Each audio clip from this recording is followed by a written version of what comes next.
Pilot Boys in the building. Welcome to the Pilot Boys podcast, where you'll get the real on all things sports, music, and pop culture. I am Mecca Don here with my co-host V.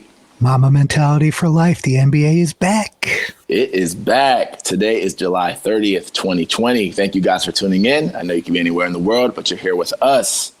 We are quarantined and still social distancing due to this coronavirus pandemic, but we're still going to figure out a way to bring you guys a show at all costs. And on today's show, we will talk to Maurice Bobb of Bleacher Report's NBA and breaking news team to get some insider information on the bubble, what's going to happen with this season, LeBron's legacy, Kawhi's legacy, who the favorites are, and so much more. We will also hit news and notes, and we have so much to talk about, from Ohio State football to Kyrie Irving, Taylor Swift, Drake, RIP Regis Philbin, false coronavirus video that's been pulled, Keenan Allen and Mike Evans, federal agents being sent into Portland, 5 Patriots who are opting out of the season, and a lot more. Shout out to our Patreon subscribers. Remember, our Patreon subscribers will get our episodes on Wednesdays a night early. These donations help keep our show going. If you want to help keep us on air, you can donate at www.patreon.com/Pilot Boys Podcast. Don't forget to buy some wristbands and some face masks at shop.pilotboys.com. And be sure to leave us a 5-star rating and comment on Apple. Let's go. Where the Pilot Boys at?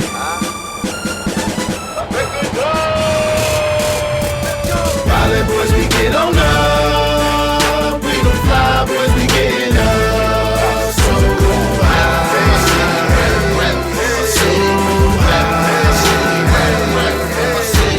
Pilot Boys, we get on up.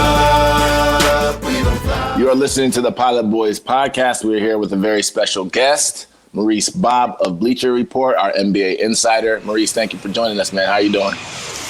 I'm doing great, man. Always good to ride with the Pilot Boys. You guys flying high. I appreciate it. Yeah, real quick, actually, before we jump in, you just started a new podcast, man, and your first guest is going to be Bun B. I want to give you a chance to plug that real quick, and then we'll jump into some NBA stuff. Appreciate it. As you know, you guys really sparked my interest in, getting into the podcast world. I never saw myself as a on-camera type of person. Always been behind the scenes, but one thing the pause has taught me is to step outside your comfort zone. Yeah. And that's really the basis and genesis of Rebel Without Applause. What I like to do is flip that noun rebel into a verb. And, I want to ask guests, how do you rebel, in your life? What's your most rebellious moments? And those are the kind of things that I get into with Bun.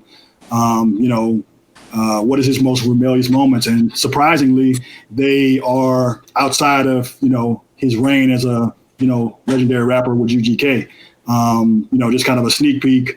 One of his most rebellious moments is having to tell his mom that he would turn down 2 college scholarships, to turn pro rapper. It's a tough one, man. I've been there, by the way. Yeah. But he has a very interesting story outside of rap. And, that's kind of what I want to do with the podcast. I want to give people an opportunity to express the breadth of their lives outside of just what they do and what they're known for. And, just kind of really dive into what made them, step outside of their fears, or, because fear could span the breadth of whether you're fear of success, you have a fear of failure. For sure. Absolutely. You have a fear. Some people have a fear for failure and success. Yeah. Mm-hmm. So, that's kind of what I wanted to tackle with my podcast. And, I'm just starting out, so give me some time. Well, that's dope. Well, we're proud of you, man. Starting out with a bang, though. Yeah. And you have a voice that I think a lot of people are going to want to hear. So, obviously we'll continue to support and promote that. But let's talk some NBA stuff, man, because, the NBA is underway. There's some storylines kind of happening about, some funny things, I guess, or not so funny things with Lou Williams and Magic City and all that type of stuff. Them wangs, baby. Yeah, the wangs. Yeah, but there's also, sports are back, and the NBA was one of the first, the leagues to shut down after essentially one of the players tested positive, and they've been gone since March. So to see them back and the way they're back is good for a sports fan, but also they've done it a different way. You see what's happening with baseball now, with Major League Baseball already having to cancel games because they refused to create a bubble, but the NBA did, and maybe they're the model for it. What is your impression kind of just on that generally in terms of how all the sports leagues are coming back and how the NBA has maybe differentiated themselves from a COVID perspective? So, for me, the NBA has constantly been a model for all sports, actually. They have the best commissioner in all the sports. He's thoughtful. He doesn't, move without general input from the players. He empowers the players as well. So, he took all of that input and created, I think, a great, model for how we're going to get back into sports, during COVID times. Obviously, it's the goalposts keeps moving. We don't know what's going to happen. Right. Even within the bubble of the NBA, you have certain aspects where a player gets a meal and all of a sudden he's got to be quarantined for 10 days. So, it's still a, learning progress. And I think it's easier for the NBA because not only did they pare down to just the teams that are going to make the playoffs, but, the rosters are a lot, smaller, if you want to compare it to like football. Right. Those huge rosters, and also they're starting at the beginning of the season, so all teams have to participate. And what are you going to do? Are you going to sequester them, find a place where they can they be away from their families that long? These are a lot of things to consider, and I think that's what baseball did, is they tried to move forward with a somewhat normal scheduling, and it's blown up in their face because now, a whole bunch of teams are going to have to pause and say, okay, look, what are we going to do if this player or a lot of players test positive in the case of the Florida Marlins? So, I mean, as far as that too, like I have to imagine that, and that they're going to be expanded rosters, or at least, people that they're ready to call up. I mean, is this something that we're likely to see a bunch of G League players or, international players that come over to fill rosters as this season continues to go on? Is that something that we should be looking out for? And thankfully, there's no shortage of those. Right. There are a lot of great talent, in the overseas leagues or G leagues or what have you.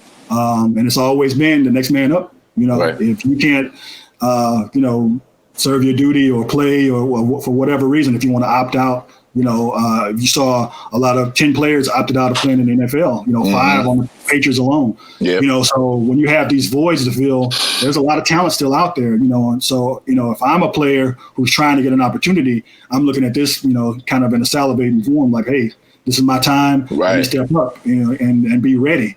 So I would say, athletes from across the spectrum, they need to be ready. And they need to prepare their families. Like, hey, I may need to be gone for X amount of time. Right. This is my opportunity to shine, and I'm going to have to take that opportunity. Yeah. I think that's a positive for sports because there's no shortage of people to play. Right. What do you think is going to happen as far as the quality of basketball we're going to see? Right, because there are two sides of the spectrum on this. Right, one is that because the players are so restricted, they're used to having so much freedom, and they pretty much have to eat shit and breathe basketball 24/7, that we're going to see a very, very competitive NBA. And on the other end, there are concerns that all of these distractions outside that are happening in the real world are potentially going to have an impact. I just want to see where you fell on that spectrum. As Lou Williams showed you, it's very tough, to keep a handle on that. He had an excused absence and, used bad judgment while he was on that excused absence. I think he's going to serve as a model. Like, okay, well, this happened to Lou Williams. We can't let that happen again. And, hopefully players will be able to lock in. But when it comes to the level of competition, the thing about sports that's so great is, we all like an underdog story. Mm-hmm. So these are opportunities for players to step out and, show what they can do that have been lying in wait. Obviously we're looking at a glorified summer league with these scrimmages, but I can tell you, I already have a favorite that I'm looking at, Bowl. Yeah, I was just going to ask you about it. I really can't believe he slid so far. And looking at him, obviously you see remnants of his father, but this guy has touch. Mm-hmm. He could dribble, shoot, he could pull up a three, block shots, get to it. He looks like a praying mantis out there, but if he can put on some weight he might be a poor man's, Kevin Durant if given the opportunity and he continues to build. Now, obviously, Kevin Durant is, not respected enough, I think, for his athleticism. And I don't think Bowl has that, but he has the length, Right. and he's got these other touches and talents. And I think if given the room to really grow and foster that, he could be a serious steal for the Denver Nuggets. So I like stories like that. It seems like the Denver Nuggets have done a great job in the last two drafts, recognizing guys that have immense talent, that have some injury concerns. I forget the player they drafted last year out of Missouri. But why do you think the Nuggets have had so much success? It seems like they're an organization that develops talent as opposed to just drawing in free agents. Well, I think obviously, they have great personnel that can go out and scout. But I think, they're operating under the radar, if you will. So people don't see them coming and, they're allowed to, have this environment where they can have players come in and grow. And look at the players that they do have. The Joker, I mean, what player wouldn't want to play with him? He's unselfish. He's very skilled. And he's able to kind of bring out the best in a lot of other players. And you're seeing the growth with Jamal Murray. We haven't seen some of the other rookies kind of step up and get their chance. But I think the coach will utilize the scrimmage time and these games leading up to the playoffs to kind of see what he has, engage it, and kind of go from there. But obviously, you're not going to have free agents come to a team like Denver. So they have to kind of, have their own farm system and really invest in the draft and things like that. And, instead of complaining about it, they've really dug in and accomplished that. And it seems like they're a sneaky team. Yeah, and they have a good amount of depth, which I think is going to be something that we need to watch for at this period of time too, right? It's because people are going to catch COVID, right? It's not like it's inevitable. I don't care how much you bubble them; people are going to catch it. And so I do think depth is going to be an issue. And speaking of that, I guess, who do you look at and see as a favorite or some of the favorites, or who do you like to win the whole thing? And I guess the second question is, do you feel like amongst the players or maybe even amongst like retired players that they're going to asterisk this season regardless of who wins? I think more and more we're realizing that an asterisk has to be added to this season.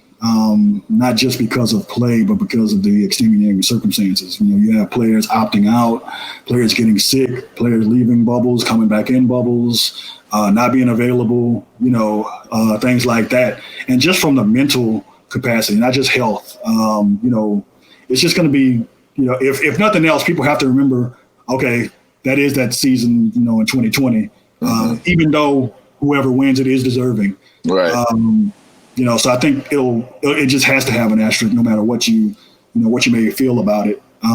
But outside of that, I do see a lot of players locking in. I'm seeing some, individuals take advantage, like the Lakers. I thought they'd really be hurting with the loss of Rajon Rondo and Bradley. Yeah. But I like the way J.R. Smith and Waiters, Waiters Island, they're stepping up and, and, they got big cojones. I mean, they're not afraid of the moment. They're not afraid. No. Yeah, exactly. So I think that really compels them back into the race. I was looking at a two-team race over in the West between the Clippers and the Lakers. So I'm hoping that the Lou Williams debacle won't fracture that team. Because, guys like Kawhi, he's all about business and trying to lock in. He's going to look at him like, hey, man, right. we made all these sacrifices. What's going on? I mean, right. Are we here to win or not? What's going on? Right. So I'm hoping it doesn't fracture the team in that way. And if it doesn't, look for those teams to be at the end. And on the East Coast, I like Boston. I've been looking at Kemba Walker. He's playing well.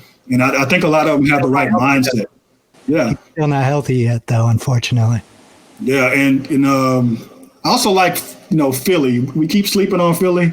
But if Ben Simmons can figure it out, and maybe he will, he got that sports psychiatrist, to help work on his shot. I mean, because I think it was finally time for him to admit, okay, maybe I do have a hitch mentally.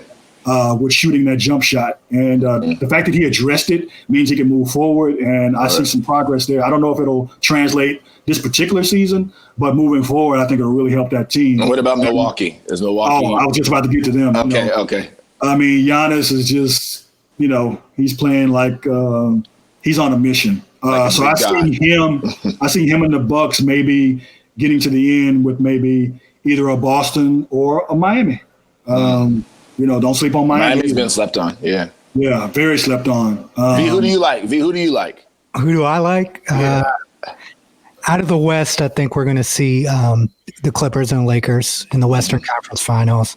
And in the East, I do agree that we're going to see the Bucks and Boston. Those are the two best teams in the East. I'm going to pick Miami and Milwaukee. Toronto Raptors, though, they do still have a solid team. It seems like people just want to excuse them, but they play very well. But I wanted to ask you a question on the Lakers specifically, right?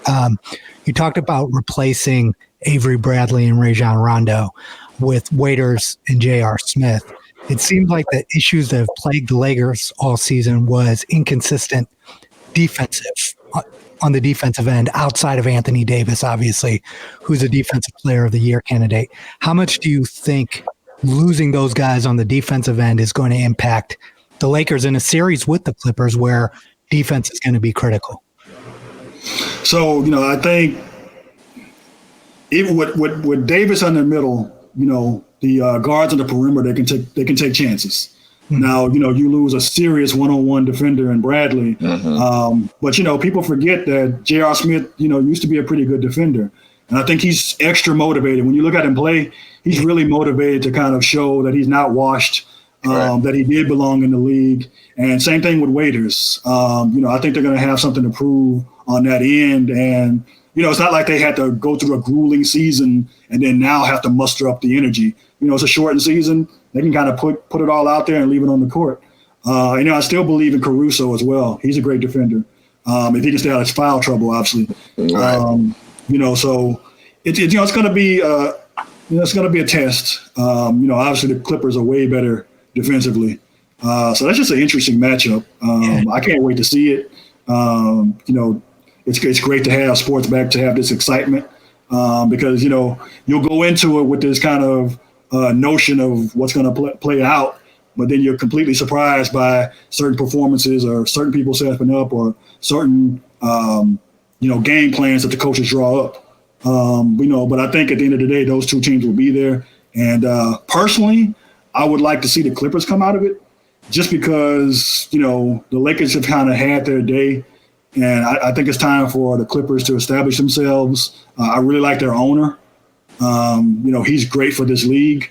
And, they deserve some success, after all these failures over the years. Let me ask you one other question. Mecca, we're not going to let you get away without naming your picks. Yeah, I picked the same. I picked pretty much the same as you have, the Clippers and Lakers. The lucky thing is we haven't had to pick the finals. We just picking the Western Conference and the Eastern Conference. So I picked the Lakers and the Clippers, but I'm going to go with Milwaukee and I'm going to go with Miami. I think Miami's a sleeper. So I'm going to go with a sleeper. But thanks, V. You made me forget what I was about to ask him. But no, what about the Rockets? The Rockets. That's exactly. See, that's why we do this podcast together, because we can read each other's minds. That's exactly what I was going to ask you. Is the Rockets, man? What's their situation? Do they have a chance here at all either? So I think they'll be entertaining. Any team with Russell Westbrook is going to go hard in the paint. Mm-hmm. And they're going to be hard driving and push the pace. But I don't know what it is. I see James Harden, he's getting buckets and things like that, but he looks somewhat, stuck in this quicksand for some reason when I look at him play. I'm hoping he'll step it up, as the games wear on, because, these are kind of meaningless games right now. But something about him doesn't, look right when I'm watching him play. And, I just at the end of the day, I think they'll be exciting, but I don't think they're going to be there. They'll be lucky to get past the first round, depending on who they get matched up with. So I really don't see them, getting there at the end. It'll be a complete shock to me, if they're at the end. They just don't have the height. They have the heart. Right. But I think, being, coming up short in the height department is going to hurt them when you look at these teams in the West that are, killing it height wise. I mean, look at Denver. Yeah. Wow. Super long, right? Do you think Memphis is going to hold on to the 8th seed, or do you think Portland or another team is going to take that from them? I think Portland's going to take it. I don't know if numerically they can catch up, but if anybody will take it from them, it'll be Portland. Yeah. I like how they're looking. Nurkic looks like his old self. I think Carmelo's got something to prove. He's already got a new name, Skinny Mello, and he's using it to his advantage. So I think the Trailblazers are really a team to watch out for, especially if they can gel with Nurkic back in the lineup. Do you think they could give the Lakers problems? Sorry. Oh yeah. No, you're good. The Lakers don't want to see Portland early. Because Dame Lillard is just not scared at the moment. Nobody can stop him either. They don't have anybody that can guard him. Yeah, and and I think he lives for those moments. I mean, yeah, he does. Especially with the level of competition, he would love to go up against LeBron and take him out. Right. So they should be very scared of the Trailblazers. Yeah. Yeah, I have one last question for you. About the season. I think this season, interestingly enough, even though it's an abridged season, and we talked about the asterisks and so on and so forth, there's actually a lot at stake here from a historical perspective. This season, if particularly if LeBron and the Lakers win, or if Kawhi and the Clippers win, right? Now you're talking about, these are two guys that are in the GOAT arguments if that happens, right? And what do you think it does for Kawhi in particular, for his potential GOAT argument if they go on and win the championship, if they take down the Lakers and go on and win the championship? How does that start to place him in his GOAT argument? So Kawhi is a very interesting case study. Here he is with multiple finals MVPs, but he's never had a regular season MVP. Mm-hmm. So it's going to be kind of really interesting to see where he stacks up. Now, if he wins this championship and he does get the finals MVP, then you have to kind of say, well, when the game was on the line and the championships was on the line, he stepped up biggest. So I think that might weigh a little bit more than a regular season MVP. And, here it is. He'll be taking 3 different teams to the promised land. And, to me, that's going to separate him, from the rest of the pack and put him maybe in the top 12, maybe top 15, 12 players. But he's got to win the finals MVP while doing it. He can't just be kind of one of the band of brothers. He's got to, really step up like he did last season and lift up the. Do you think if that starts to put him on the GOAT trajectory? Because there are not really that many people that really can even have a chance of entering the argument. And V and I have talked about this before. Go ahead, V. Him and Giannis are probably the only ones of the current guys. Yeah, because Giannis is young, even though he hasn't won yet. But Kawhi is starting. Does that put him on a real trajectory? I mean, could he eventually do something that will make us say, yeah, he's the GOAT if he wins this year? So it's kind of interesting. It's going to be hard for him to be considered, quote unquote, the GOAT. Mm-hmm. If you remember, even though he's been able to play through, he has a bunch of injuries and he's got this whole load management thing going for him. Mm-hmm. He's going to kind of put himself in the stratosphere of a Barry Sanders, for instance, or a player like that, or Bo Jackson, something like that, where he's great, but you can't put him in the GOAT conversation because he wasn't there, showing up for every game, really, being the kind of cornerstone for a franchise. Now, sure, he took the baton and ran the last leg and got him there. So he's going to be in the conversations as far as greatest players to ever play. But as far as GOAT, I don't think he'll ever get there because he won't have the numbers. He won't have all the longevity and things like that to stack up against, like a LeBron or a Jordan. But he'll be a very interesting case study because kind of as he goes along, how many championships did he get? How many finals MVPs? Because we know he's not going to get. And who did he take down in the process too? That's another thing too, which I think will help him at least if he gets there. Yeah, exactly. So I'm just very curious to see how he plays out and kind of over the long haul, if he changes his mind and kind of goes back to being a durable, rugged player that plays 82 games. I don't know if we'll ever see that with him. Right. Well, do you think that it matters in this discussion, right? One of the things that Jordan fans always go to is that the Bulls had never won anything before he got there, right? Do you think that if Kawhi takes the Raptors and the Clippers, two teams that have never won before, to the promised land, does that impact the conversation at all? It has to. It has to. I mean, sure, he was on the tail end of a dynasty in San Antonio, so we kind of scrubbed that. But, I mean, he took a franchise that nobody would have ever thought would have won a championship ever in Toronto. Now, the Clippers, they've kind of been up and down. They've had some good teams or some fun teams. They had the Lob City, teams like that. But they've always been kind of the stepchild of the Lakers. So if he can catapult them finally to a championship in LA, he's going to be a legend, no matter how you look at it. And, for me, that's going to mean a lot to his legacy. And, when you look back at it, here's a player who didn't want to team up with whoever was already kind of there. He wanted to go and change the trajectory of a franchise. He did that with Toronto. And if he does it with the Clippers, we've always thought of the Clippers as just like this snake-bitten franchise. Would you ever have thought the Clippers would win? No. You said something, a joke team. So you said something too that I think may eventually hurt him as well. And it's not necessarily substantive, but just style-wise, right? And you mentioned Barry Sanders. I felt like that was pretty apt, even though he never won. But it's a different sport. But even in terms of they're quiet, they're just quiet assassins. They're not people that are all up in your face. And most of the GOATs that we talk about, particularly in basketball, people who even have a chance of being talked about, like obviously Jordan's the GOAT, but then you have Kobe and you have LeBron. And, those are guys that are more out there, more outspoken, a little flashier, so on and so forth. So they even have some of their appeal is not just basketball appeal. It's actually been broader than that. They've kind of expanded into pop culture. Kawhi doesn't really have an interest in doing that. And I think that could potentially hurt him too, for people who are non-basketball people, in terms of whether or not he gets kind of the hype and the praise. But I think you're right. He is a very interesting case study. And he's a guy that, people should really, really watch out for, because he might be quiet, but he is driven, so. He's a killer. He's a killer. I love his killer instinct. And if you see some of these behind the scenes videos, like when he was with Toronto, I love that one video where, they were trying to kind of ham it up for the camera, and he was like pointing over to the side, let's go over here and get ready.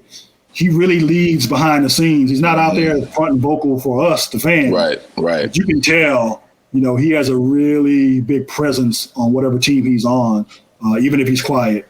And a real sports fan will appreciate that. Yeah. It's gonna. I feel like it's gonna come down to how healthy Paul George is, for the Clippers, right? If he's healthy, that defensive menace that they have out there, up top, and the support they have down low, it seems like they're the most well constructed and balanced of the teams. Although the Lakers have LeBron and Anthony Davis, which is a problem. Yeah, but they also have a better coach too. Don't count Doc out. He knows how to win it. He knows how to deal with these different personalities. And he's very cunning and shrewd too. He even knows how to use the media to his advantage. So he does. Don't sleep on Doc and what he's able to do with that team from a mental capacity and obviously strategy. Absolutely. Thanks, man. This has been great. First of all, like you said earlier, we are glad that sports are back. Obviously, we want everybody to be safe and healthy and all that type of stuff, but it's good to get sports back. Make sure everybody checks out Maurice Bobb's new podcast, Rebel Without Applause. It's available everywhere. We'll definitely be talking to you throughout the season. Hopefully, you can come back and give us some insight on what we're seeing. And make sure you stay safe and stay well out there. Thanks, guys. Again, I really appreciate you guys. I'm always glad to join, and I really appreciate the support and motivation. You guys really push me out of my comfort zone. So you two guys are really the true rebels and the original rebels. So stay flying high, man. All right. Thanks, man. Take care, man. Have a good one. Have a good one. Love the Pilot Boys podcast? Support us on Patreon. Supporters can pledge as little as $1, and we have some cool perks on there. Check out www.patreon.com/Pilot Boys Podcast. Show us some love today. You're listening to the Pilot Boys Podcast, episode 39. Time to hit some news and notes. You ready, V? Yep. That was a good interview with Maurice. It actually brought me to a couple things. Let's talk about some NBA stuff, since we're still talking about some NBA stuff. What are your thoughts on kind of the Lou Williams situation? Lou Williams essentially got an excuse absence when I think somebody in his family passed away. I believe it was his father, right? Was it? He had gone to his friends, one of his close friend's father, excuse me. Yeah. And, he had gone to Atlanta. He ended up going to Magic City, which is a strip club. Jack Harlow, the rapper, posted a picture of him on social media, which is corny on his part. But nevertheless, he got caught. Now he has to quarantine for a certain amount of days. And, he came out and fired out and said that he was just going there to get some food, which isn't necessarily a lie, because some of those places do have some good food. Magic City got the best wings. Some of the best wings. They do. And, and then there's, Kendrick Perkins came out talking stuff about him. He fired back. It's kind of a whole thing. What is your kind of feeling about not necessarily the specifics of that situation as much as just kind of the overall kind of thing as it relates to the bubble and players leaving and player responsibility and, that type of thing? Look, we've seen with what's happened in baseball and other sports with people testing positive that you've got to set very, very strict guidelines. Mm-hmm. If you want to have the players safe and you want to have the best chance of executing a season where the coronavirus doesn't significantly impact the season, right?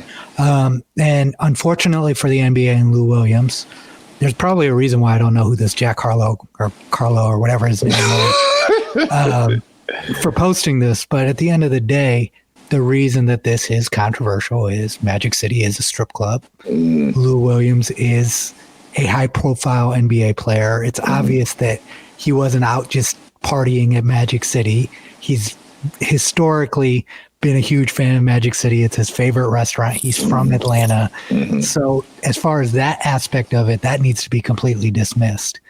But he does, as a 15-year NBA veteran, he does kind of get less of a leash as far as making mistakes. He kind of should know better, I guess, than doing this. Have someone else go pick up the food for you. Yeah. It was at best it was irresponsible for a number of reasons. One, because you're probably not social distancing, right? Even if you're there, and so there's a kind of an expectation. First of all, there are rules, but there's also an expectation for this bubble to actually work. That everyone has to kind of do the same thing, right? So if one person doesn't do it, not only is it not fair, right, but it's also putting other people at risk. The second thing is that that's a place that's fairly high profile, right? So it's not a place that you can necessarily hide in. And it is a place where you don't be surprised if a picture ends up of you on the internet somewhere. And, even taking picture there, that's just like, also it's not that you're necessarily promoting it, but when you do take pictures or you end up in a place like that, you could end up being a promotion for that place. You know what I mean? Yeah. So it's like, which is also a bad look. So I think, like you said, if you want the food there from there that badly, go get carry out, take out, have someone else get it, whatever. But don't do that right. Don't do this right when the bubble is starting, especially when you're, a veteran, like you said, and then also on a team that needs you. Right. So, you being out for 2 weeks is not a good thing for them.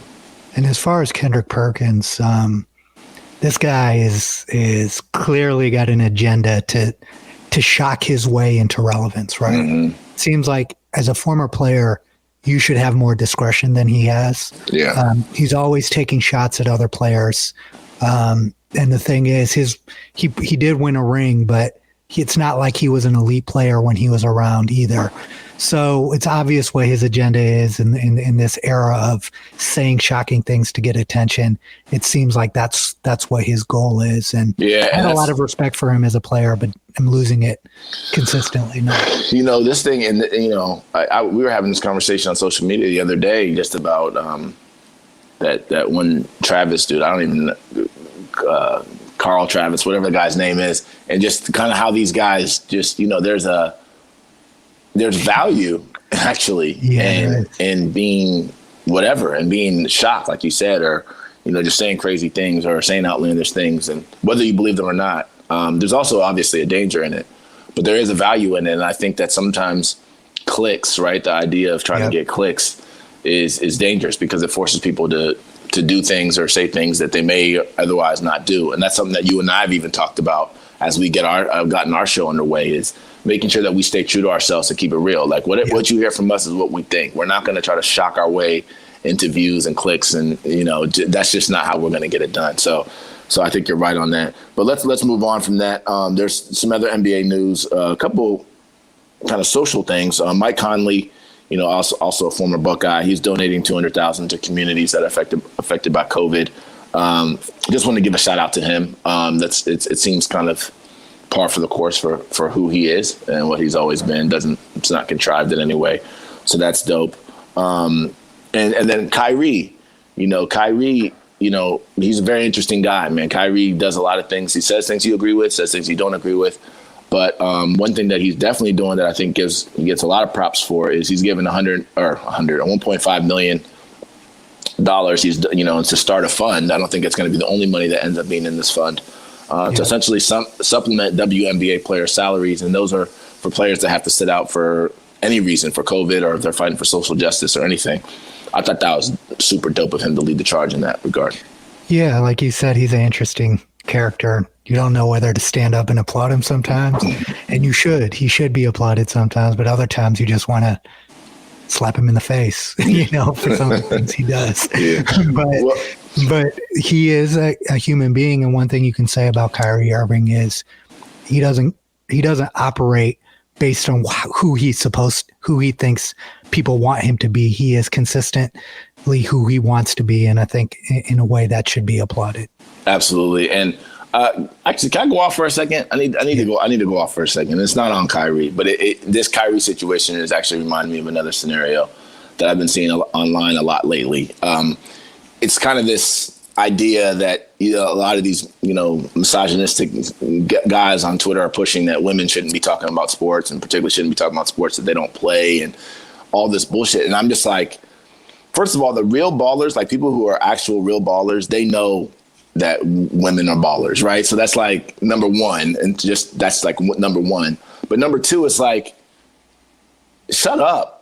Like, just stop. Like, I don't understand what your agenda is here. I mean, if you want to talk about bad takes, 90% of the guys that are popular for sports give bad takes. So, anyone can give a bad take. And a bad take, again, is just an opinion. It's not necessarily something that, is fact. And so, you can agree or disagree and move on. But this idea that like, only a certain person can talk about sports, or only a certain person is qualified, I think is bullshit. Now, one thing that I can say is sometimes if you did play a certain sport, or if you did do a certain thing, that could add color to your commentary on that thing. But as we know, that does not guarantee that you're even going to be good. There are a lot of analysts that we've listened to who played certain sports who suck at being analysts. Yeah. So I just want people to just stop with the bullshit. It's annoying.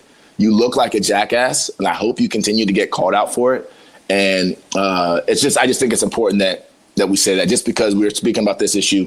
I've seen it a lot, and it just really gets under my skin. Well, I think that's the first part. The second part is how the WNBA athletes oftentimes are looked at by media and casual fans and things like that. These girls are ballers, Mm-hmm. If I can't beat a college level, even in my prime, I couldn't beat a college level women's basketball player one-on-one. Mm-hmm. And we need to acknowledge that the reason that they're not, and they need support because they're not getting $20 million a year like Kyrie Irving is to play a sport. And the WNBA has notoriously had issues with salaries compared to internationally. So that's the other part of this is embrace and enjoy women's sports as well as stop saying bullshit about commentators who comment on that. Right. And that actually is a perfect segue into the other thing too, is that a lot of the WNBA, a lot of those players are leaders, especially in social justice. And, recently they, decided to stay in the locker room. It was suggested that they walked off the court when the anthem played, but it actually wasn't that. They walked off the court before it played to stay in the locker room while it played. And that was part of their protest. But we've seen them do many other things from, obviously wearing the Black Lives Matter T-shirts, or, kneeling for the anthem, or Maya Moore sitting out the season, other people doing the same. They're also leaders with voices, and that need to be respected and paid attention to. So it's just important that I think at all levels, at all times, all opportunities, we take the time to make sure that we shut that out and shut down those bozos, because in this fight for social justice, the fight is for everybody. Everybody who's been marginalized, everybody who's been oppressed, everybody who people don't treat fairly. It's important that you speak up about all of it. So shout out to the WNBA players. Let's move to some football stuff, man. There's a couple things happening, with the NFL, and then also with college. I guess we can start with college football. We have Michigan State football. A bunch of players and coaches have now tested positive for COVID. They're now under quarantine, or at least social distance, for the next 2 weeks.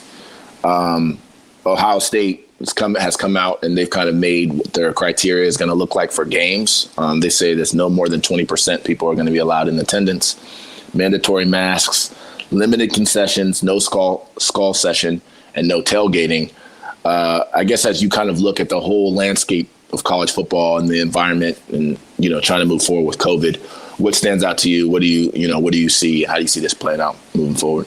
Well, I don't want to keep giving football the excuse that it's harder to be safe in a sport like football with the number of players versus the NBA, where you only have, 12 players suiting up.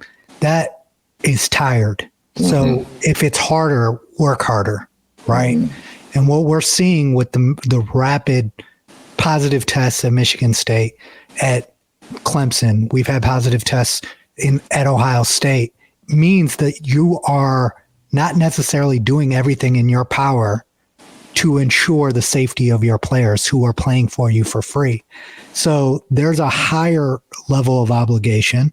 And this isn't simply about thinking about how do we make sure it sounds safe enough for us to play, but is it actually safe enough?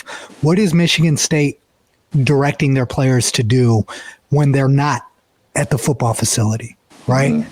Is their travel being restricted? Are they facing certain things that the NBA players are? Obviously, there are questions about whether or not you can hold a college football player versus a pro accountable to the same standards. Right. But it's very clear in reading the NFL and the college football that they're way behind organizations like the NBA and internationally professional soccer in controlling this virus. Professional soccer's playing and been playing internationally. So we've got to address the fact that we're not doing enough. That's my take. Well, and the thing is again, I think it's important to reiterate, we all know that people are going to catch it. This isn't about, preventing people from catching it. We know that's going to happen. I guess the question is always going to be, what precautions are you taking, right? And based on the available data and the current data and science and all that type of stuff, what precautions are you actually taking to keep the people safe?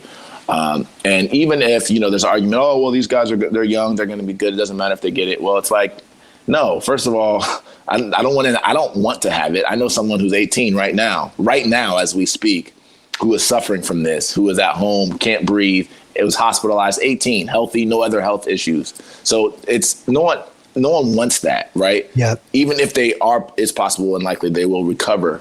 Nobody wants that. Not to mention the fact that they can spread it and so on and so forth. So let's stop the whole thing right there. But they'll recover. Okay.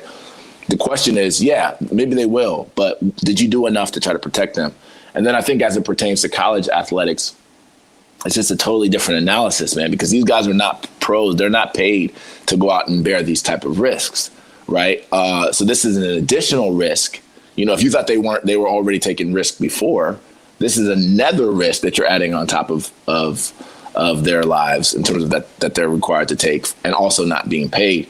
And when you look at, I guess, the Ohio State thing in terms of the attendance and the concessions and so on and so forth, there are going to be people who are pissed about that too. But the reality is that these, and they're never going to necessarily say it, but these schools are looking at PR. They're looking at potential lawsuits coming down the pipeline, in addition to safety, So I think that we're going to see, and I said this on Twitter the other day, and I'll say it again, whatever you get in terms of football season this year, you better be grateful for it, because I haven't seen a lot that makes me confident that there's going to be a full season. And it doesn't seem as though, like you said, that football in particular is taking this as seriously or as well organized as some of the international sports and the NBA. And speaking of that, 10 players already, as of this talk, 10 players already have opted out of the 2020 NFL season voluntarily. And 5 of those players are on the Patriots, including Dante Hightower, who was scheduled to make an $8 million base salary. His story, I believe his mother is diabetic potentially, and I think he's expecting a baby. But there are other people that are opting out for different reasons. And, they don't get accrued seasons for this. This doesn't count for them if you do a kind of a voluntary opt-out. And they're still doing that. I think that's a very significant story. What's your opinion on that? Well, one thing I will say, we're very critical about the NFL with a lot of things, right? But I think they handled this scenario about as well as they could have. The players who opt out for valid reasons, I don't know how they determine that, or valid fears, whether it's family risks or other risks, they're still going to get $350,000 for the season. And that contract that Hightower was at the last year of his contract, he will get that $8 million next year, right? It's not like the contract is canceled, which I think are significant steps, right? It's like, in the sense that you're giving players an option. It's not the best option, but it is an option. And there are some financial protections in place for players who do opt out. And like you said, they shouldn't be marginalized or laughed at for doing this, right? Like that's the other thing with football. It's such a macho sport. Like, oh, you guys are scared. No, they're taking precautions and taking this pandemic seriously, like all of us should. Well, I think it also highlights something that I think gets lost in these conversations all the time, which is that people are also making decisions to protect other people around them, right? Yeah. And that's the thing that I think people forget a lot of times when they're talking about this virus. They're like, oh, if I catch it, I can beat it. But it's not just about whether you catch it and you can beat it. It's also about the ability for you to pass it to someone in your family, and, you know, someone who may be not as healthy or someone who's more vulnerable in the quote unquote vulnerable population. And that's part of what's driving some of these people's decisions. People who have, you know, family or young kids or you know, parents that they take care of and so on and so forth. And they're like, listen, I can't expose myself to that every single day and then come home and try to take care of my family. So I think that's another thing that is starting to be brought to the forefront a little more in these conversations, is people saying, listen, this is not just about how it affects me, but how it can potentially affect the community. So I think this is a very, very interesting thing to watch. And, you know, as we talked about with basketball, there is no shortage of football players or people who want to play football. So I'm sure there'll be, there are a lot of guys, undrafted free agents and people who are going to benefit from these type of things. And rosters are going to be expanded. But this is something I think to pay attention to throughout this season. Hightower is a huge loss for what the Patriots do on defense. He's the QB of that defense.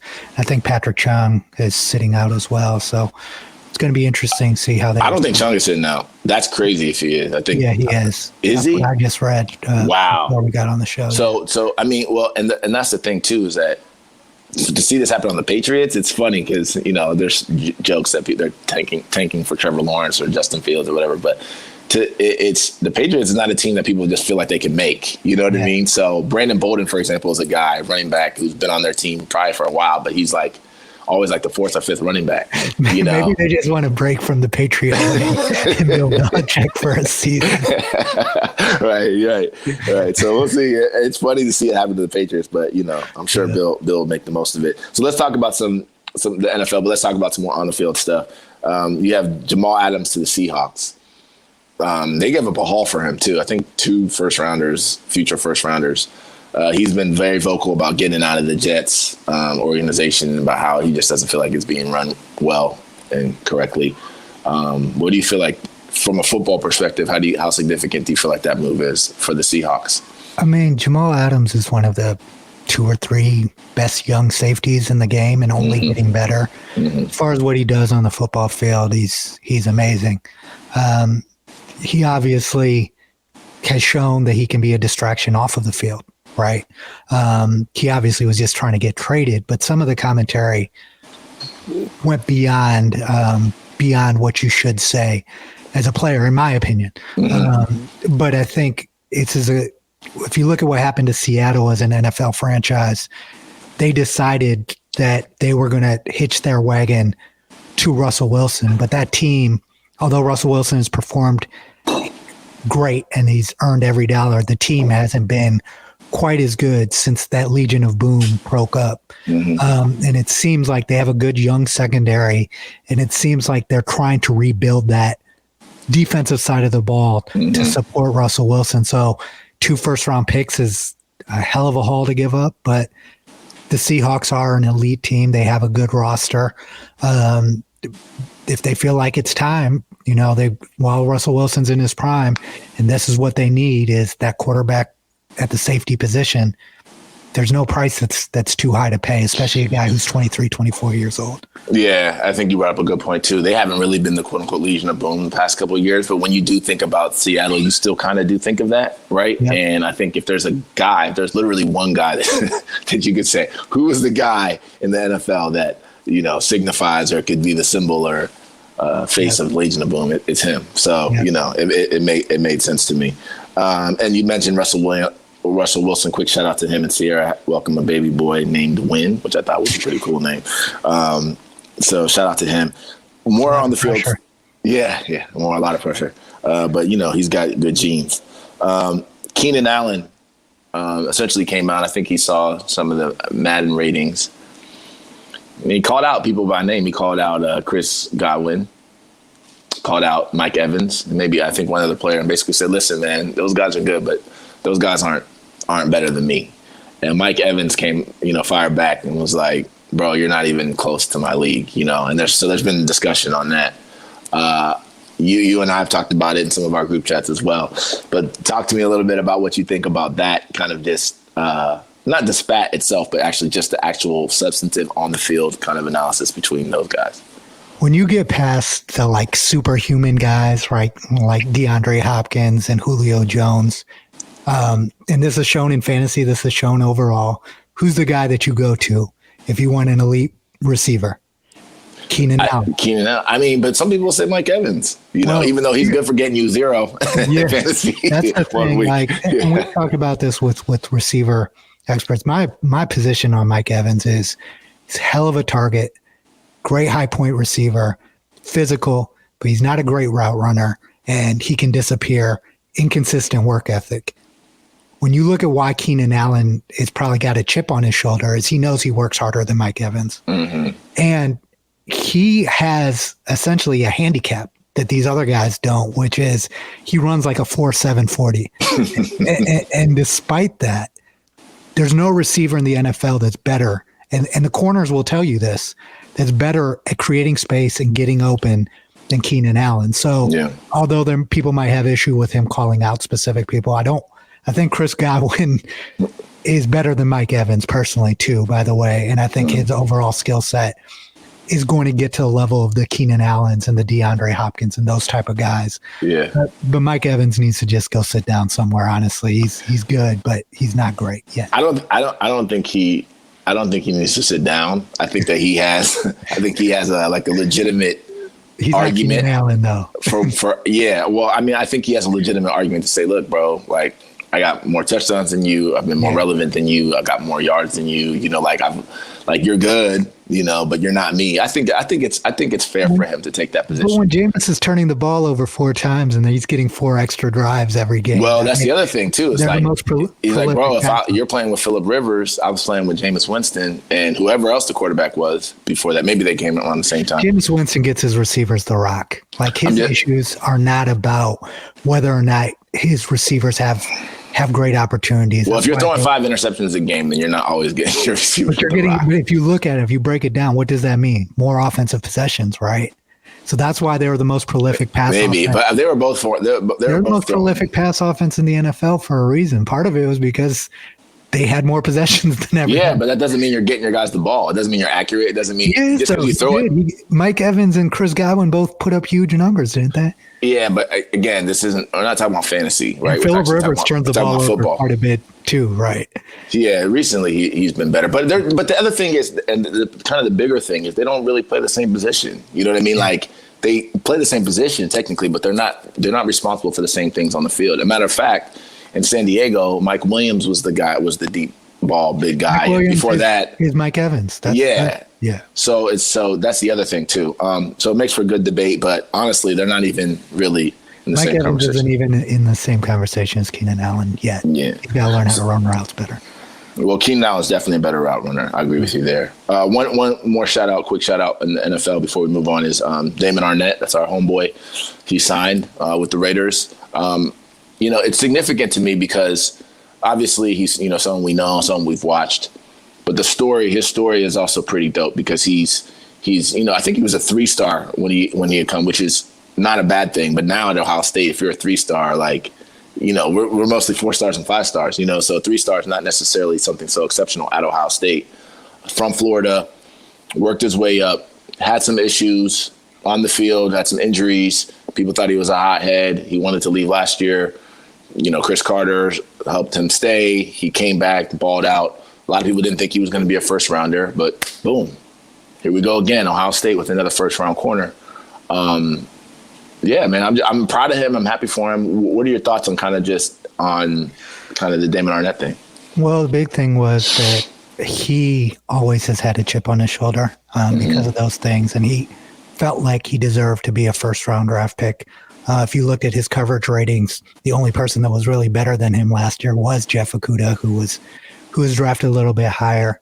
But I think overall, when these other schools try to claim DBU, BIA is what it is. Mm-hmm. And part of the reason it is what it is because of the development of players. Mm-hmm. Every single guy that has come through there and gone on to an elite NFL career, which in the last 10 years, no one's producing more first-round, top-level corners than Ohio State.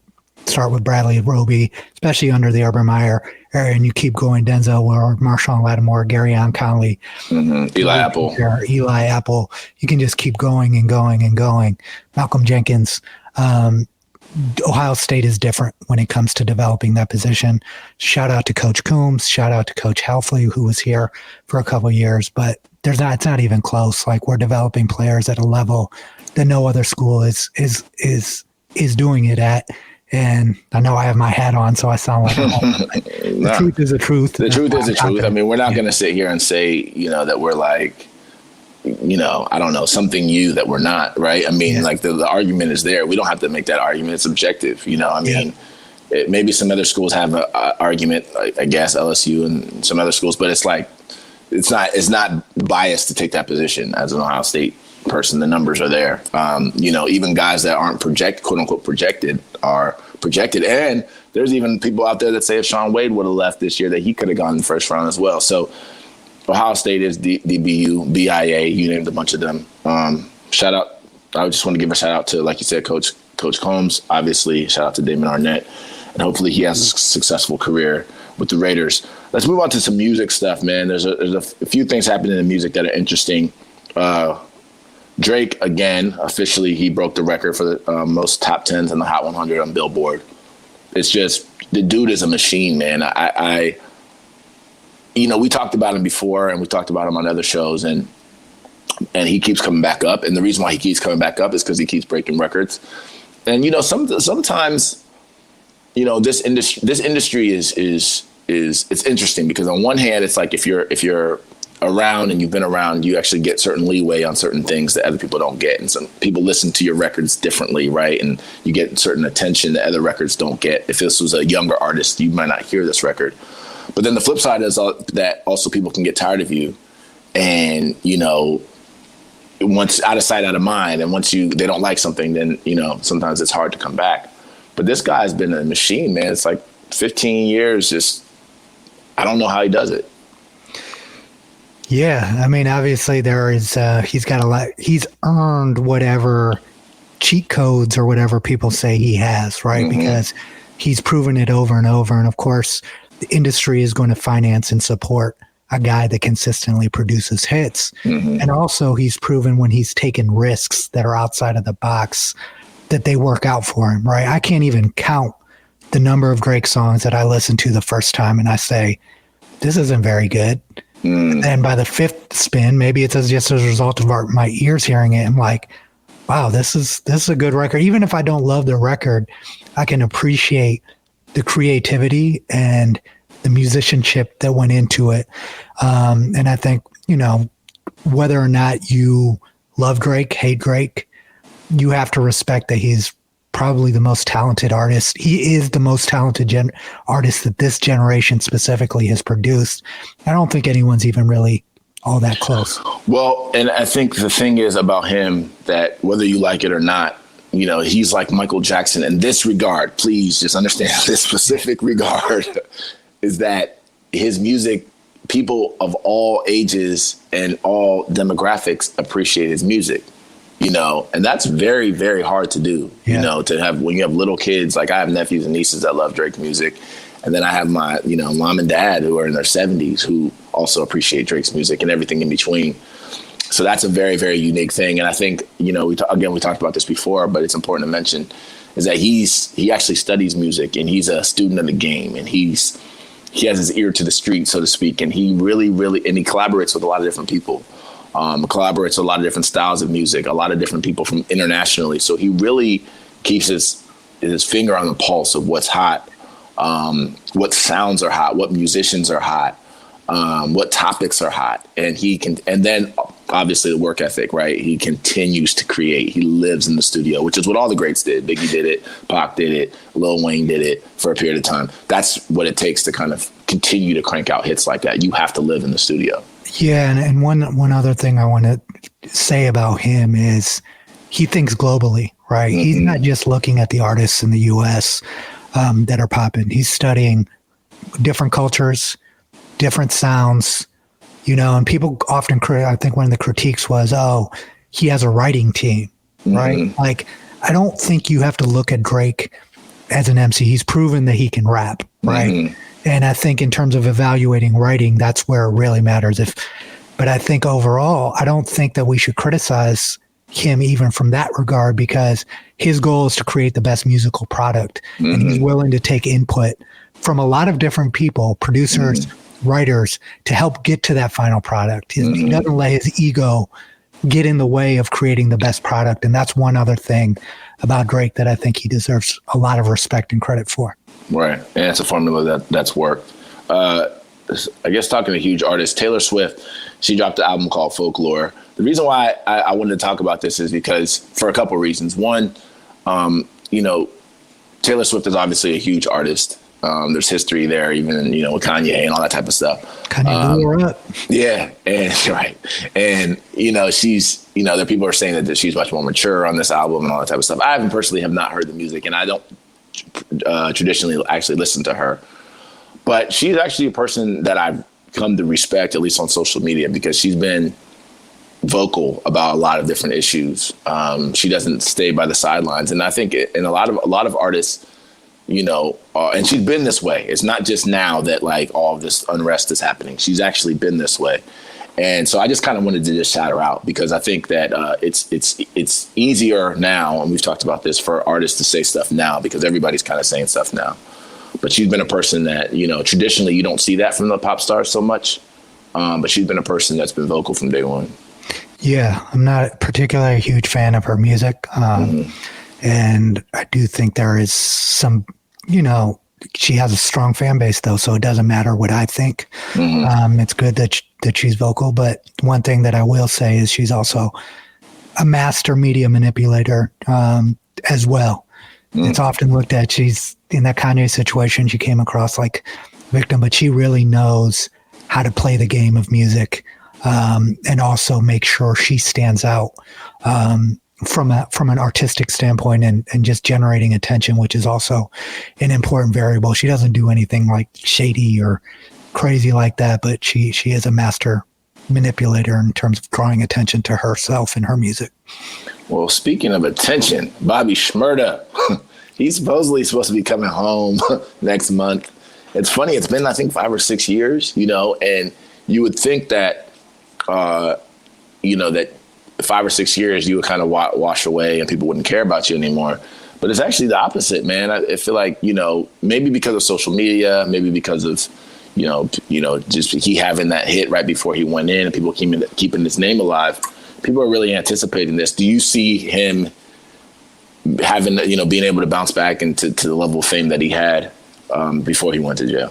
I mean, we've seen this story many, many times, right? Like, it's always difficult. Even Tupac had difficulty coming back after he went to prison. It's difficult when you take a few seasons off in this unapologetic music game where there are new artists constantly trying to get in, older artists continuing to compete.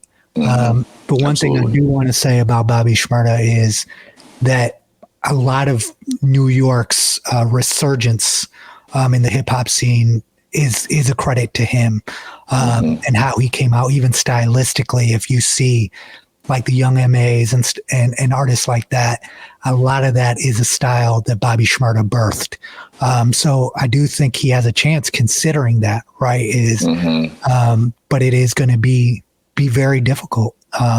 Is he still going to have the same pulse on culture because he's been away? Is he going to be able to come in? Is he going to have the same energy? You know, prison has an impact on you, right? So let's just see what happens. I mean, what are your thoughts? Well, I think, you bring up some interesting points. And I think with this time period is different than even, like Pac's time period, for example, right? Where now there's social media and literally you can stay up to date with stuff day to day while you're in there. Sometimes you're not supposed to have phones, but these guys figure out ways to get phones and stuff like that. And people literally, you can stay up to date with like I remember back in the 90s, pre-internet, pre all that stuff, guys would go to jail for 5 years. They come out and the whole world would look different. They would be like, what is that shoe? What is that phone? What is that? You know what I mean? Like, what is that car? Now it's like, because of social media and because of just the way media works, the information flows freely. These guys don't necessarily have to miss a beat. You hear about guys still running stuff from some of these prisons. So that's may not be as big of an issue, but you are right. What did it do to his soul? Because at the end of the day, music a lot comes from the soul, and what you feel internally and how you feel internally a lot of times determines what's going to come out. But I guess the final point I'll put on this is just at the end of the day, if the music is good, he's right back. He's right back where he started. If he can come out with a hit song and figure out how to generate it into it being a hit through hype and maybe TikTok and having the right video or maybe having the right feature on it, he's right back. He's right back. Hopefully he abandons the record label that turned their back on him too. Yeah, we'll see how that plays out. One quick shout out. I want to give a quick shout out to Regis Philbin. Not a shout out, but a RIP. He was just a cool dude over time period. He had a lot of cool moments. So it's sad to see a lot of people that we kind of grew up with watching, getting older and passing away. Yeah, him specifically, he's a huge loss, right? Because you wouldn't expect an older Caucasian male to be, because it's authentic, right? It wasn't like he was just showing it for the cameras. Like, he was down, he was cool, right? He was just an authentic and genuine person, and I think that's what we all need to aim to be, regardless of our background, is just be authentic, be real, and that's what I remember. Zach Smith had told us about Coach Combs. Coach Combs is like that's how he was. You don't have to be from something to necessarily be authentic and be real and they appreciate it. Like I posted a video on our social media the other day of Nas lyrics where he had mentioned Regis multiple times and he was in front of him and and Regis was like reading them back, and it's just, he wasn't trying to be Nas. He was just like reading them in his Regis voice. And so I thought that was cool. So RIP to him. That's a big loss. And actually, it's an interesting segue. It's not a perfect segue, but to Ellen DeGeneres, right? And no, she didn't die, but her show is actually under investigation right now for a toxic environment. I guess a lot of employees, African-American and otherwise, have come out and said that there's a very toxic environment behind the scenes. And it's not surprising. It's surprising theoretically, because when you look at Ellen, she just seems like a fun-loving, nice person. And it's not necessarily all accusations levied against her. Yeah. But to run an enterprise that big, and this is just something that when you've been in business and you've been behind the scenes and you've seen production, to run an enterprise that big, that it's just hectic back behind the scenes. And that it's cutthroat, and that it's not necessarily fun behind the scenes. What you see on TV is one thing, but what's going on behind the scenes is something totally separate. What were your thoughts when you heard it? Did it surprise you, or is it something that you kind of expected? It doesn't surprise me. I don't want to get too much into this because Ellen hasn't really addressed this herself. Mm-hmm. But there have been rumors for years and years that the person that, and this is true for a lot of people, the person that she shows us to be on camera isn't necessarily the person that she is in her personal life, right? And that's why, you know, sometimes we hold, it's difficult sometimes for celebrities because it's like, you can't just be this happy-go-lucky person 24 hours a day. She can't literally be Ellen 24 hours a day, 7 days a week and get through things in real life like business, other things when you have that much money and running your show. So I don't want to comment too much because I do think that show brings a lot of positivity regardless of what's happening behind the scenes. Yeah. That show brings a lot of positivity to a lot of people's lives and pushes things forward. If there are some issues happening behind the scenes in terms of treatment of people, those are things that need to be addressed and fixed. Yeah. Yeah, absolutely. And I think, you know, there will be. I mean, you know, when I hear a number of people complain about the same thing, I tend to kind of believe it. Even as a lawyer, I still know, though, that, you know, there's obviously investigation that needs to be done and, you know, facts and evidence and stuff like that. So you don't want to conclude anything specifically. But in terms of where you're leaning towards, you're like, OK, if a bunch of people are saying that, then there must be something there. So we'll see how that plays out. They'll probably settle all the lawsuits and just keep it pushing. But yeah, there's no surprise there. A funny story real quick off the subject is a Florida man who, I don't know if it's funny. Maybe it's not funny. A Florida man, he basically duped his way into $3.9 million in COVID relief funds and a loan and purchased a Lamborghini and was living the life. He ended up getting caught and is now going to jail. I just thought the reason why I laughed is because when I posted this on Twitter and somebody responded and said, if he was a politician, he would have gotten away with it. And I was like, you know what? That's so it's funny in a sad way, if that makes sense. Yeah. I mean, that's our country's and major issue right now is that things that are done in the spirit of helping always are corrupted, right? Like you can't just pass the $3 trillion stimulus and not think that a few million, in case of politicians, probably a few 10 million, isn't going to disappear somewhere, you know? And even the politicians and how they wrote it, they were all giving concessions to where are the guidelines? I mean, it's crazy. And so, yes, this guy got caught and should face consequences. And I am happy that there's a system in place that caught him. Right. Because there are a lot of people out here who need money, who aren't getting it, who applied for these loans because they didn't understand how to apply or they didn't understand all the language and they couldn't afford the high price lawyers to get through it, that are struggling right now. Or they didn't have a relationship with the bank, which is the big one that I hear from people.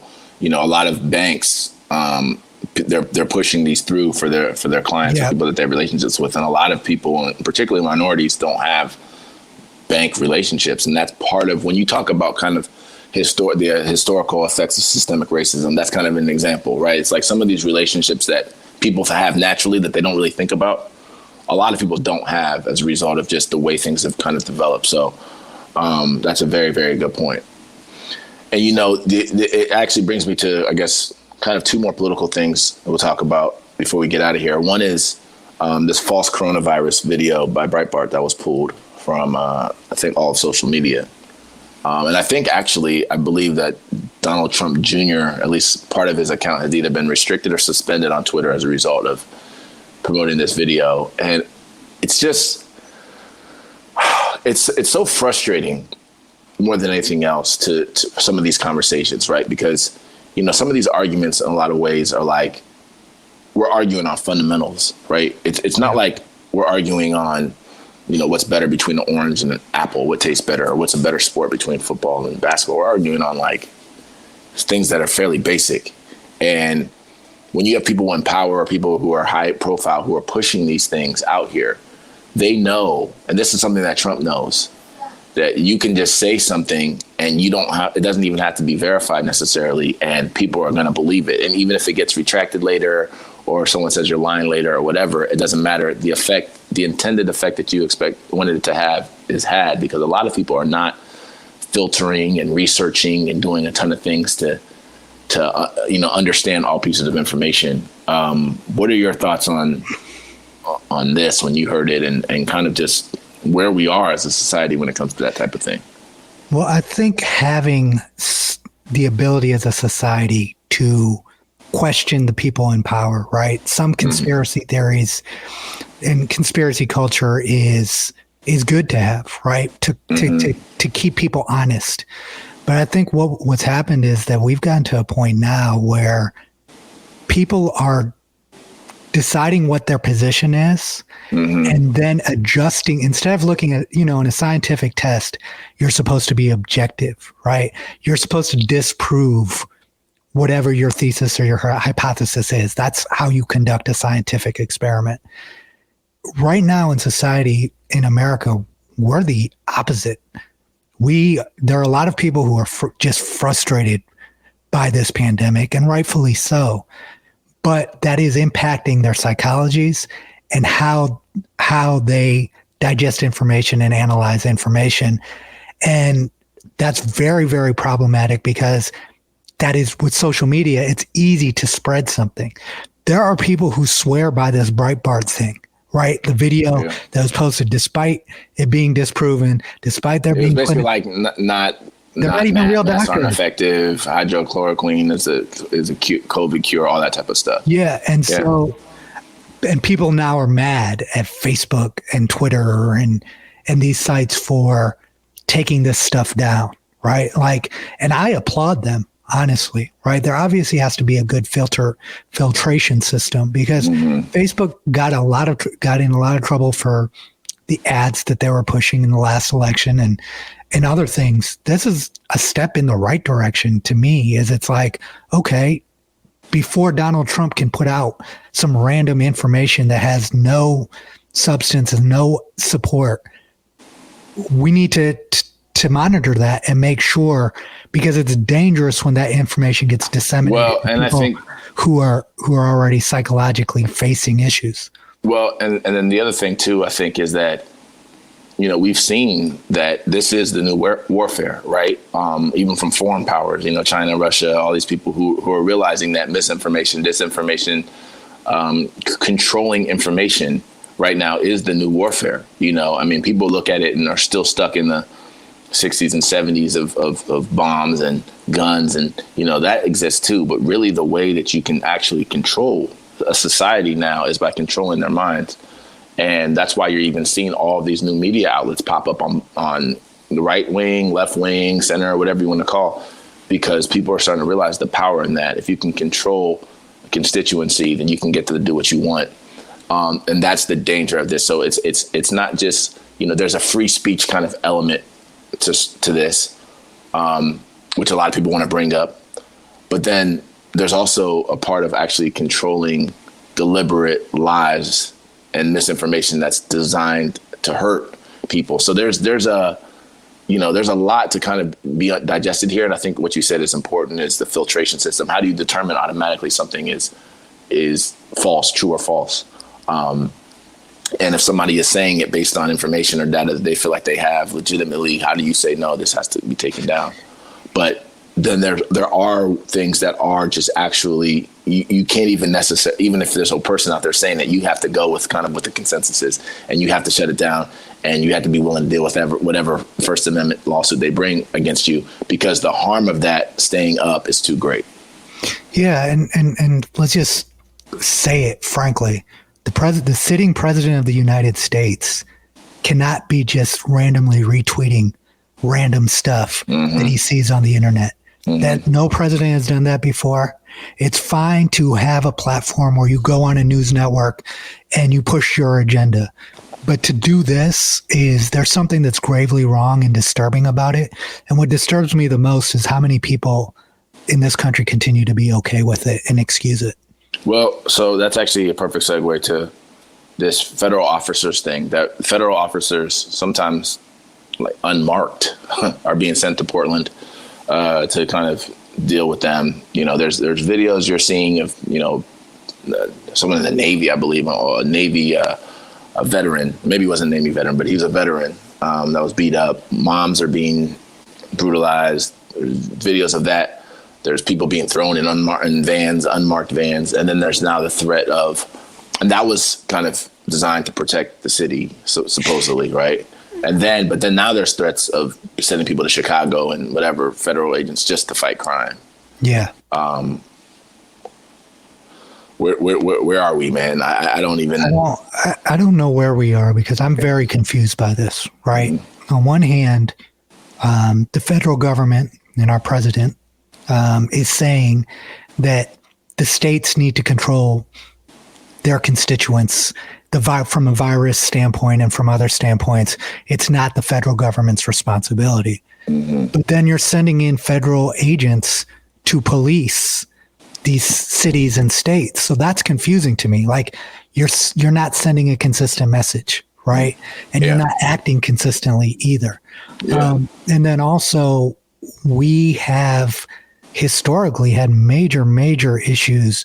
The reason that we have issues with communist countries and dictatorships is that these are the type of activities that their governments engage in. You would never think, even though it's happened, this isn't what our country is built on, right? You have free speech. If somebody acts out and does something illegal, you have a police force to arrest them, right? Yeah. And investigate them. To send in federal agents and unmarked vans and to do this type of stuff undermines the local government and undermines our country as a whole, in my opinion, in terms of what we represent as a nation. And it's just sad. Well, here's the thing. I think if you're paying attention and you're being honest, right, which is prerequisite that I don't feel like a lot of people do, you could see this is part of Trump's game plan. This is a game plan here. There's election in a few months, and he's saying, okay, what are the things that I need to do? He's looking at the polls, even on Fox News polls, and he's lagging behind. And he pays attention to those, which as he should, if you're running for president. And he's saying, okay, well, what are the points that I need to hammer home, or what are the things that I need to do to try to regain favor or to win this election, essentially? And that's everything that he's doing at this point in time is geared towards that. It's not about a deep care for the constituency and deep care for the country. It's what do I need to do to get reelected? And so what he's decided to do is run on this quote unquote law and order campaign. And if you go to his Twitter, every few days, he's going to just randomly tweet law and order in capital letters out of nowhere. Yeah. It's a campaign that we've seen used by other presidents in the past. And it's a signal to a lot of people in this country that of what you're going to do, when you're going to be tough and you're not going to allow crime to run our streets. And, and there are a lot of people that love that and enjoy that. They watch these videos of protesters getting beaten up. And you and I watch that and we're like, damn, I can't believe that's happening. This is terrible. And they're watching that. They're like, yeah, beat up another one, you know? And so he's deliberately playing to that. And so when this threat, first of all, sending people in and then the threat to send people in, is also it's going to be part of his campaign videos. It's going to say, this is, he's going to show them before. They're trying to take the country from you. They're trying to take the country over. Yeah. They are trying to do this. Here's what I'm going to do. Here's what the country will look like if it's Joe Biden. Here's what it's going to look like under me. I will get law and order. I will. So any opportunity that he gets where he can kind of push that message, he's going to push it. And that's something that we're going to see. He's abusing the executive branch, and he's operating like a dictator. That's just point blank. And he wants to be. I mean, if you've read books on just dictatorships and, different styles of governing and different styles of leadership, you could tell that he's read some of those books and he's operating some of his styles straight out of a book. Right. Yeah. So we'll see where that ends. He's not particularly smart, but he is very strategic. Very strategic. And he also understands, one thing that I will say is he does understand a certain segment of our society and what they want and what they like. And he plays to it. And, it's sometimes I don't even know if he believes what he's saying, but it doesn't matter, because he knows that they're what to say to get cheers and to get rah-rahs and to get people excited. Yeah. And that's it.